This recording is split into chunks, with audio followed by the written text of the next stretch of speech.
الفضل YouTube channel میں آپ کا استقبال ہے۔ اس چینل پر روزانہ قرآن پاک کی ایک آیت تلاوت سماعت ترجمہ اور مختصر تشریح پیش کی جا رہی ہے۔ ویڈیو اپلوڈ ہونے پر نوٹیفیکیشن پانے کے لیے اس چینل کو سبسکرائب کریں اور بیل آئیکن ضرور دبائیں۔ السلام علیکم ورحمۃ اللہ وبرکاتہ۔ میرے دینی و ایمانی بھائی اور بہنوں، سورہ انعام آیت نمبر 26 پیش خدمت ہے۔ اعوذ باللہ من الشیطان الرجیم وَهُمْ يَنْهَوْنَ عَنْهُ وَيَنْأَوْنَ عَنْهُ وَإِنْ يُهْلِكُونَ إِلَّا أَنفُسَهُمْ وَمَا يَشْعُرُونَ۔ اور یہ لوگ اس سے دوسروں کو بھی روکتے ہیں اور خود بھی اس سے دور دور رہتے ہیں، اور یہ لوگ اپنے ہی کو تباہ کر رہے ہیں اور کچھ خبر نہیں رکھتے۔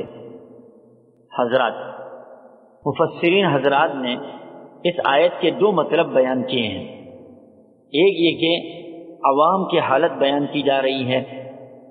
کفار کا عالم یہ ہے کہ وہ خود بھی ایمان نہیں لاتے ہیں اور دوسروں کو بھی ایمان لانے سے روکتے ہیں، نہ خود اتباع حق کرتے ہیں نہ دوسروں کو کرنے دیتے ہیں، نہ خود حضور صلی اللہ تعالی علیہ وسلم کے پاس آ کر ہدایت حاصل کرتے ہیں، نہ دوسروں کو ہدایت حاصل کرنے کے لیے راہ ہموار کرتے ہیں۔ دوسرا مطلب یہ ہے کہ حضور صلی اللہ تعالی علیہ وسلم کے 10 چچا تھے اور سب کو آپ صلی اللہ تعالی علیہ وسلم سے محبت تھی۔ جب کوئی حضور صلی اللہ تعالی علیہ وسلم کو ستاتا تو اس کو روکتے تھے، ایذا رسانی کے لیے بڑھنے نہ دیتے تھے۔ حضور صلی اللہ تعالی علیہ وسلم کی حمایت کرتے تھے، جیسا کہ آپ کے چچا حضرت ابو طالب آپ کے بڑے حمایتی تھے۔